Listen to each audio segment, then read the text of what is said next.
ورحان صاحب نور الله مرقده به فرمایل در ریوند د مولانا جمشید صاحب په باره کې وی مولانا جمشید صاحب چې کله وی زه وړو کې وم وی ماته خپل وړوکوالي یو کیسه کوله وی فرمایل چې کله زه وړو کې وم نو یو ورځ د اختر ورځ و د اختر وی زما پلار ماته وی چې راځه چې لاړ شو مولانا اشرف علي تانوی رحمت الله علیه د اختر ملاقات لول لاړ شو او ملاقات وسره وکړو وی پکور کې زما والدې ته وی چې ته یو دوه ډونګې خپل د کیر تیارې کا وی بهترین کیرې پوخ کو یو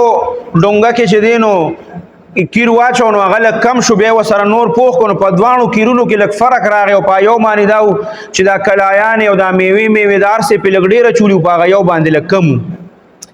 نو ما وته ویلو چې پلار مې وته ویلو چې یو شان کا خو هغه چون کې دا هغه د وجنه توله وته نو پتنو لک کم راغی نو هغه یو کیر کې ډونګي والا کې لک فرق او بابله کې لک فرق راغی یو کې میوه سیوا راغلی وی چې کله اشرف علي تانوی رحمت الله علیه لاړو نو وی مونږ ته چې حضرت تاسو ملاقات ته راغلی ملاقات او شو بیا وته وی چې حضرت دا کیر مونږ تاسو د کور والا د پار راوړل چونکه د اغي دوه خزوي دوه ودونه کړیو نو وی چې دا کیر تاسو کور ته ولېږي نو چې کله هغه چې دا سر ته لری کا چې سر مې ته لری کا وی قتل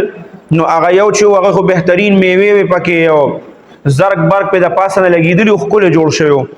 او هغه بل لاس ساده ساده ښکارېده نو وی زما مولانا جمشید صاحب فرمایي چې زما والد صاحب ته وی چې نه زما کور ته چې همیشه سیز لګم نو بالکل یو شان لګم کدا اوس ما ولېګ نو دا خو د یوې حق بزایه شي د یوې د خدای او د بلې د خنه دی نو دون احتیاط به کو چې دې کې به زمان یوې کور والا حق ضایع شي نو هغه داسې وکړي چې وی صحیح ده وی زما والد صاحب ورته وی چې ټیک ده وی را روان شو هغه ډونګې راواغسته وی چې بار راوته واپس دن نه وتل او ورته وی چې حضرت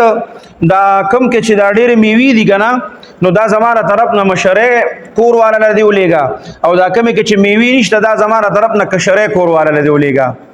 وی چې حضرت اوس په پتا باندې سحرج نشته کنه که اول تعالی غنو الله په تدی ولې چې یاره په دوانو کې د فرق او اوس تقسیم ما او کزر ته ویم چې دا